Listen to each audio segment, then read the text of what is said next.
Hey everyone, I'm Armor Gaming, welcome back to my channel and welcome to a monster analysis on Belbreath, the newest, latest fire legendary monster. This legendary creature is a star at the Bestiarium Exhibition Center. Her unique attributes make her wonderful for both visitors and investigators.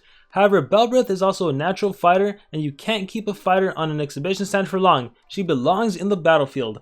I gotta say, I'm a huge fan of the monster design. I'm not sure how others feel about it, but I do really enjoy it. And I also gotta say, this new generation of monsters is seriously something else. Their traits, their skills, their stats, they're pretty mind-blowing. Like, it's becoming the norm that monsters are now having, and basic monsters, not War Master monsters, are having status characters or double traits, and then the stats are like in a whole different realm, so we'll talk about the speed stat. But as for the power stat, 33 to 8, nothing too interesting, doesn't even matter. This monster is not an attacker by any means. The low power doesn't matter at all. The life is 36, 191, which for a fire legendary monster is pretty darn good. It's the 5th highest stat in the fire category. But that speed stat of 3608, this is officially the fastest fire monster, faster even than the War Master Barbayao. And actually, in terms of every single monster in the game, this monster Belbreath, she is the 3rd fastest monster overall.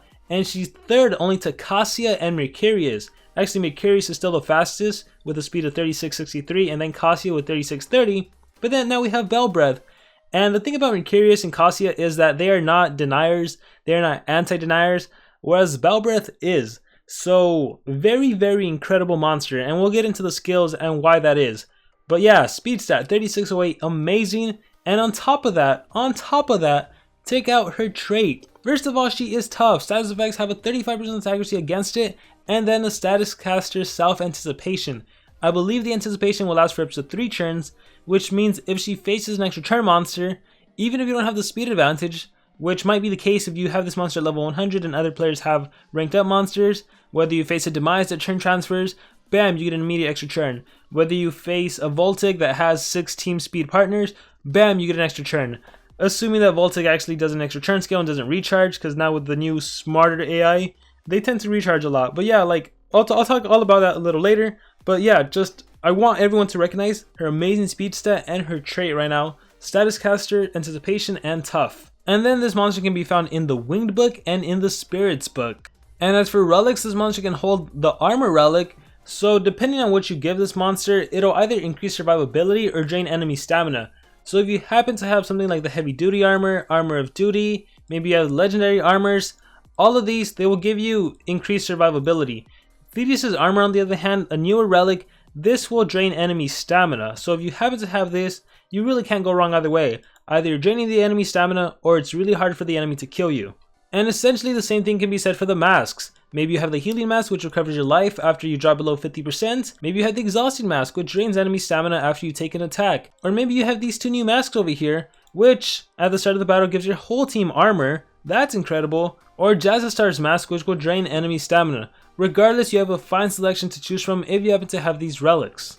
And so with that being said, let's talk about this monster's unique skill set.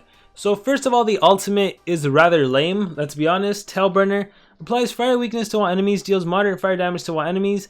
It's honestly not that impressive. Now, it does appear that it is going to be applying the fire weakness first and then the moderate fire damage. So even though it's only 40 damage, it's actually going to be more like 60 damage because the fire weakness makes it 50% stronger. But even then, again, this monster is not an attacker, you're not going to be having its strength runes, so not a fan of the ultimate. It's a rather lame ultimate. Considering this monster's support, it would have been incredible to see, like, gives an extra turn to all of your allies, gives them full life, gives them life regen, stamina regen, maybe evasion, something really supportive would have been nice. Tailburner, not that impressive, but to some extent it doesn't matter considering the skills are way more impressive. And let's just go through all the different skills group. So the first thing we have is Pack Leader, which I don't know why it says deals moderate nature damage. That is completely wrong. This skill basically gives all of your monsters a damage boost, and it costs no stamina and has a 2-turn cooldown. So actually not even sure why I mentioned it. Let's move on to something more interesting. Warning Shouts removes all control status effects from all allies and applies immunity to control to all of your allies. So how cool is that? You have complete control immunity for your whole entire team on a 0 cooldown skill. So even if you face a Tamiron that does cooldowns activated, and then the enemy also has a Kihaku, but then your Belbreath goes, you can set up that immunity to control, and your team is protected from the enemy Kihaku trying to deny you. Or anyone you may be facing. Maybe you're facing an enemy Ruby, it doesn't matter. complete control immunity. That is so darn awesome, and this skill even removes control status effects if your monster has one already, which I thought is interesting because I thought just applying the immunity to control would get rid of that, but I guess not. So this could come in handy. You might want to run it. You have another skill that essentially does the same thing, I think in skills group 2 or 3, but maybe you want the skills group 1 version. We'll talk about the other one in a bit. Avery Fur removes all negative side effects from one ally, gives 1 extra turn to itself. It's a very quick, fast, easy skill to remove whatever negative effect one of your allies may have. Maybe it has a DOT, maybe it's bleeding, maybe it's burning, maybe Quicksand's about to take its life on the following turn. Or maybe your ally has a blind or a total blind or a daze or a combination of everything. You quickly get rid of it, you give yourself 1 extra turn to be able to do something else. I really like this skill. It's definitely a must-have, even though it's a skills group 1 skill. Moving on to skills group 2, we have Alert the Herd. Deals moderate special damage to one enemy, blocks 50% of incoming damage. You have a way to protect yourself because now whatever attack the enemy deals against you, it is 50% reduced. That's quite good, but let's keep on going. Mating Poses deals heavy fire damage to one enemy, removes all negative status effects from itself, blocks 50% of incoming damage. So it essentially does the same thing, except what else does it do? You also removed any negative effect you may have. The question is, why wouldn't you run Mating Poses over Alert the Herd? Yeah, maybe this is special based and this is fire based, but this deals 10 more damage and costs 2 less stamina, and it does the same thing while also removing negative effects. So get rid of Alert the Herd, run Mating Poses if you're after the skill like this. But let's keep on going. Flying Disruptor removes positive status effects from one enemy, gives 1 extra turn to itself. Another very quick, easy, incredible skill. Flying Disruptor and for amazing skills. So remove whatever positive effect one of your enemy monsters may have. You give yourself an extra turn, which allows you to set up, which allows you to do something else. That's awesome. This skill is really great for getting rid of that triple damage, double damage buff on an enemy monster, that evasion on an enemy monster, especially with all those Elviras out there. Maybe you can get rid of the evasion on one enemy monster, get rid of that enemy monster. You can just do so much with this skill. This is another must-have skill. Let's move on to skills group 3, Mana Bird. Allies block 50% of incoming damage. Your whole entire team. You also get a damage boost to all of your team, and you get 1 extra turn to yourself. How cool is that again? So rather than just giving yourself 50% protection, now you give your whole team 50% protection, you give a damage boost to your whole team, 50% more damage output, and you get yourself an extra turn, which allows you to do something else, like set up that immunity to control effects, like do so much more. I love Mana Bird. It's a great skill, especially if you go first, because if you go first, you realize you can do Mana Bird right from the get-go, damage boost to your whole team, damage protection. So even if you're facing ranked up monsters, level 130 monsters with high level runes, they're only going to be dealing 50% less damage than they normally would. And then of course you can protect your team from control skills. But let's keep on going. Unstoppable Migration. This one deals moderate fire damage to one enemy, applies immunity control to all allies. Again, same thing as skills group 1, but I personally like skills group 1 more because it can remove control status effects. So sure, you don't damage the enemy monster, but why do you even really need to? You're after that control immunity. And then Butterfly Feathers, which another incredible skill. This monster has like 5 skills I want to run. Butterfly Feathers blocks all damage except from the water element from all allies, requires cooldown. So for the next turn, all of your monsters get the Hydrophobic Shield, which blocks everything but water attacks. This is amazing. This is really great. And I would have loved if, okay, here's where I kind of don't like it, but I like it. I would have loved if that Status Caster was a 1 turn. It only lasted for 1 turn, because if you were facing a Xyla, a Voltic, a Charmless, any monster that has extra turn skills, even a Kane or whatever, if that enemy monster did their attack, let's take Voltic for example. Voltic does static shocks, attacks you, your anticipation kicks in, and if it only lasted 1 turn, you could set up the shield, the Hydrophobic Shield, to protect your whole entire team, and then that your anticipation trait disappeared because it was a status caster. Voltic goes and keeps attacking, Electrodynamic Assault, 50k, 20k, he exhausts all of his stamina and deals no damage. That would be incredible. However, it won't completely work that way because your anticipation lasts for 3 turns, meaning, yeah, the Hydrophobic Shield protects you for 1 turn, but then on the following turn, that's when he gets you. Although with that being said, even though you have anticipation for 3 turns, you could always cycle to do Butterfly Feathers and end off with not having anticipation anymore, thanks to the fact that you have 3 other extra turn skills.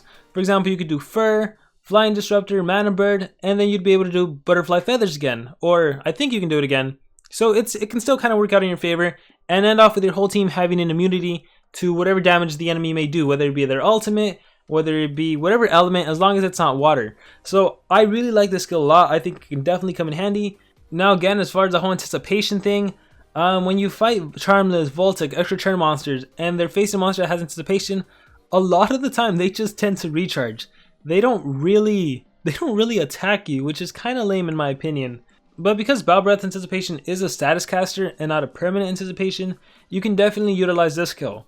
So what skills do you want in this monster? Well, you want Butterfly Feathers, you want Mana Bird, you want Flying Disruptor, you want Warning Shouts, and you want Fur. That's 5 different skills. What are you going to do with this monster? You might have to give up, most likely you're going to give up one of the extra turn skills. Which one do you want to give up? It's really hard to say. I love the skill that removes a negative effect from one of your teammates. I love this skill that removes a positive effect from the enemy team. I love Mana Bird because of the protection and the damage boost, because even against a Voltic or something, reducing the damage output by 50% is quite significant. Against a Charmless, against a Xyla, trust me, it is very, very significant. But Butterfly Feathers can do a little better at protecting your whole team than Mana Bird. So Mana Bird, you get that extra damage boost. So I think if I had to give one up, it would probably be Mana Bird, in my personal opinion. Though I love the setup for it, but I think you kind of need to run the immunity to control. Now, however, with that said, one major thing to realize is that if you get this monster, yes, she's very, very fast, the fastest anti-denier in the game, faster than any deny monster in the game. So theoretically, in a perfect world, if you and your opponent had this monster fully maxed out, rank 130, you should always be able to have the advantage. You should always go first. You can always activate that control immunity, and then the game would be pretty good to start. And if that was the case, Mana Bird would come in handy, because you'd be able to do the damage protection, damage boost, and control immunity at the first turn. That's ideal. But it's not a perfect world. In the world of Monster Legends, if you're free to play, if you're a casual spender, you're gonna be facing opponents that are way, way stronger than you, that are level 130, that are fully ranked up, and they're going to be going first, and they're going to be a deny monster going first, whether it's a Ruby, a Kihaku, whoever may be, a monster doing double stun, whatever it may be. The fact that they go first, that puts you at a huge, huge disadvantage, and you might even wonder if it's worth running the immunity to control if you only have this monster level 100. It honestly really depends on you. I think right now the majority of players, what they do to beat strong bases is to use Elvira. That's just the simplest way to go about things. So in my personal opinion, that's just something to consider. There's no question in my mind that this monster is a top tier monster. Just the fact that you can completely get rid of denied, take denying out of the equation because of this monster. I love it so much.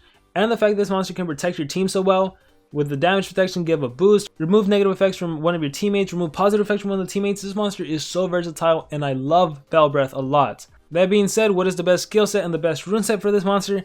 It really, really depends on you. I'm gonna say the majority of players would probably benefit from using Butterfly Feathers, Flying Disruptor, Fur, and Warning Shots. I seriously think that's how the majority of players are best gonna be able to utilize this monster. And ideally, the best rune setup for this monster would be 3 speed. That being said, there's nothing wrong with using team speed if you're not relying on this monster going first. If you're like in the Legendary League and you're facing ranked up monsters and you know there's no way you're gonna go first, then just give this monster team speed, and then it'll depend on the team combination.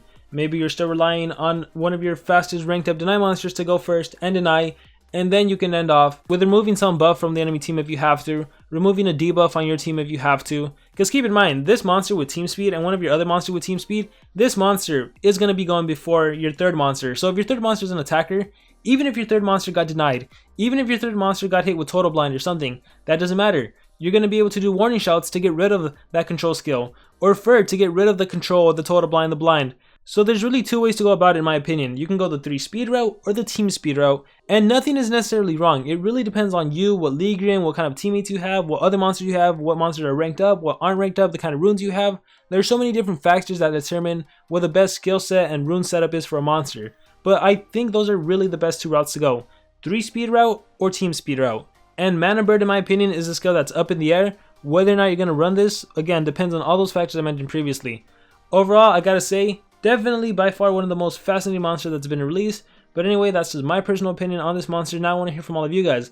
What do you guys think about Belbreath? Let me know in the comments below. Whatever thoughts you may have, please share them with me in the community in the comments below. And I will see you all next time.